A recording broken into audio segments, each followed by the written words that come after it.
Assalamualaikum warahmatullahi wabarakatuh. Semoga santri-santri semua selalu dalam keadaan sehat walafiat, selalu mendapatkan perlindungan dari Allah Subhanahu wa taala.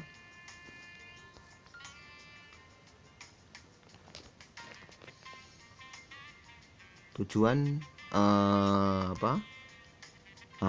mohon maaf kok langsung slide tujuan. Materi kita adalah Kerajaan Medang dan Kerajaan Kediri kelas 1 semester 2. Nah, sebelum kita masuk pada proses pembelajaran daring ini, kita berdoa bersama-sama dengan membaca basmalah. Bismillahirrahmanirrahim. Harapannya proses pembelajaran daring kita lancar, dan kita doakan pada teman-teman kalian yang mungkin baru dalam keadaan yang kurang enak badan atau sakit, kita doakan semoga cepat sembuh. Dan bagi anak-anak atau teman-teman kalian yang tidak bisa mengakses video pembelajaran secara prime time, bisa mengakses pada lain waktu. Baik, materi kita yaitu tadi Kerajaan Medang dan Kerajaan Kediri. Tujuan dari pembelajaran kita yaitu harapannya santri dapat mengetahui tentang Kerajaan Medang dan Kerajaan Kediri. Nah, anak-anak bisa melihat slide. Di situ ada gambar yaitu Raja Airlangga yang berbentuk patung Dewa Wisnu yang menunggangi Garuda. Nah,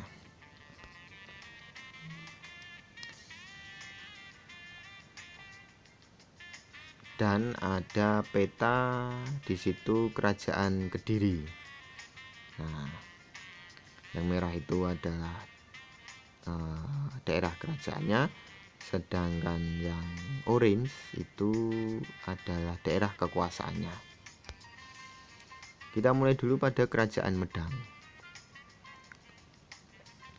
Nah, yang hari Senin kemarin kita sudah membahas Kerajaan Mataram kuno, di mana Empu Sendok itu memindahkan kerajaannya karena ada meletusnya Gunung Merapi dan serangan dari Kerajaan Sriwijaya ke Jawa Timur, ke daerah Jawa Timur. Nah, ada hubungannya dengan Kerajaan Medang. Jadi sebelum Empu Sendok itu memindahkan ibu kota Kerajaan Mataram dari Jawa Tengah ke Jawa Timur, ibu kota terletak di dekat Jombang di tepi Sungai Brantas. Nah, selanjutnya Empu Sendok ini mendirikan dinasti baru, namanya dinasti Isana, yang menggantikan dinasti Sailendra. Nah, sumber sejarah yang berkenaan dengan Kerajaan Medang di Jawa Timur itu antara lain ada Prasasti Pucangan, Anjuk Ladang, dan Pradah.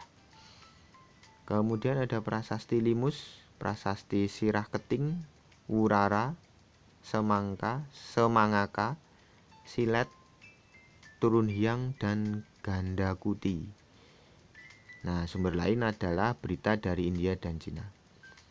Pendiri Kerajaan Mataram di Jawa Timur itu adalah Empu Sendok, sekaligus sebagai raja pertama dengan gelar Sri Maharaja Rakai Hinu Sri Isana Wikrama Dharma Tunggadewa.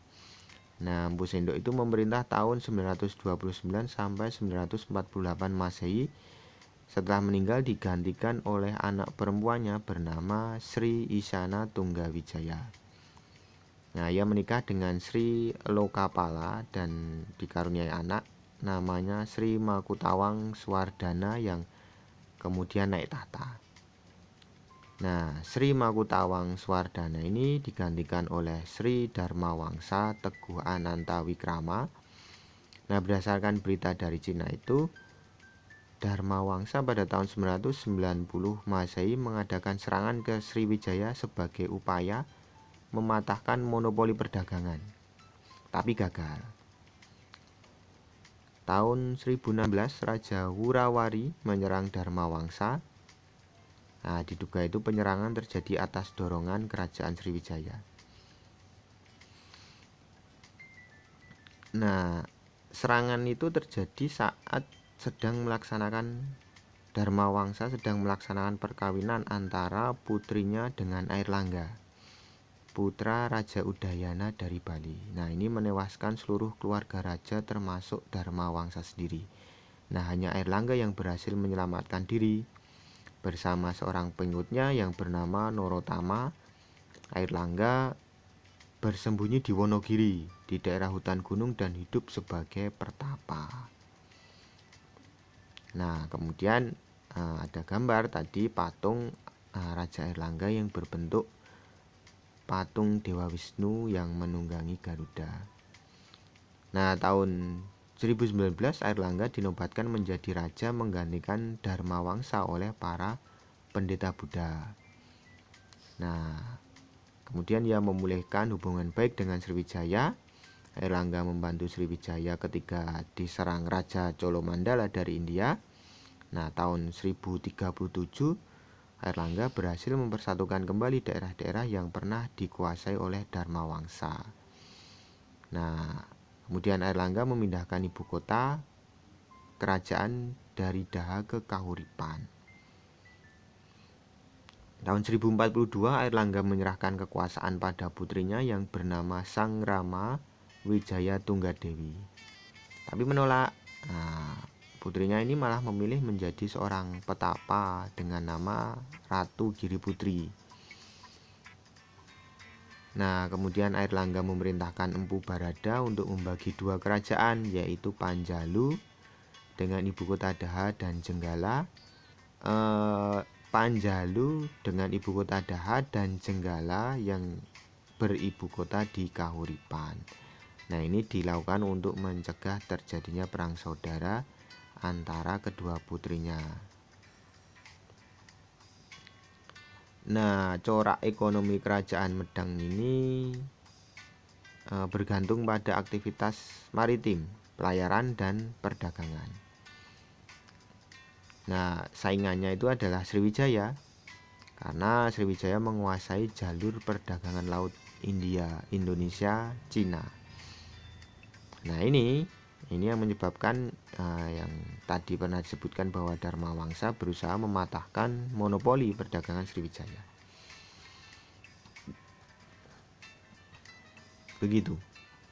Jika santri ada yang mau bertanya, silahkan meninggalkan komentar di kolom chat atau bisa menjapri saya. Nah, pada masa pemerintahan Airlangga, pelabuhan Hujung Galuh di Muara Kaliberantas itu diperbaiki, kemudian dijadikan bandar perdagangan, ramai. Nah, banyak pedagang asing yang singgah di pelabuhan itu, seperti India, Burma, Kamboja, Champa. Nah, sehingga kegiatan perdagangannya menjadi maju. Nah, selain itu ada bidang sastra yang mendapat perhatian pada pemerintahan, seperti pada pemerintahan Dharmawangsa kitab Mahabharata itu disadur dalam bahasa Jawa kuno. Nah, selanjutnya pada masa pemerintahan Airlangga, Empu Kanwa menggubah kitab Arjuna Wiwaha. Nah, jadi ada perkembangan sastra juga. Kemudian kita membahas kerajaan Kediri. Nah, munculnya kerajaan Kediri itu berawal dari pembagian kerajaan oleh Airlangga yang tadi ya disebutkan menjadi Jenggala dan Panjalu. Nah, Panjalu itu Kediri. Kedua kerajaan ini dibatasi oleh Kaliberantas. Tujuannya tadi untuk mencegah perpecahan. Tetapi gagal upayanya. Setelah wafat Airlangga tahun 1049, tetap terjadi perang antara Jenggala dan Panjalu atau Kediri. Nah, peperangan ini berakhir dengan kekalahan Jenggala. Nah, kemudian kerajaan dipersatukan kembali di bawah kekuasaan Panjalu atau Kediri. Sumber sejarahnya ada di Prasasti Padeglan, Panumbangan, Hantang atau Ngantang, Talan, dan Prasasti Desa Jepun. Raja-raja yang pernah memerintah di kerajaan Kediri antara lain Jayawarsa, Jayabaya, Sarwewara, Gandhara, Kameswara, dan Kertajaya. Nah, masa kejayaan pada masa Raja Jayabaya.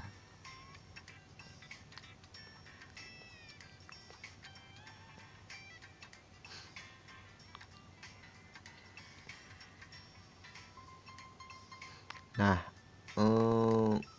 ada pemberontakan atau kekacauan akibat pertentangan dengan Jenggala terus berlangsung. Jadi masih terus berlangsung perang-perang saudara. Perang-perang itu terus pada prasasti Hantang, yang artinya walaupun ada kekacauan dengan saudara atau perang saudara itu, pada prasasti itu menuliskan bahwa Panjalu itu yang memenangkan atas Jenggala. Kehidupan ekonomi bersumber dari aktivitas agraris, pertanian, kemudian ada pelayaran dan perdagangan. Nah, hasil utamanya adalah pada pertanian itu beras. Kemudian aktivitas perdagangan, barang-barang yang dijual belikan adalah ada emas, perak, gading, kayu, cendana, dan hasil bumi lain.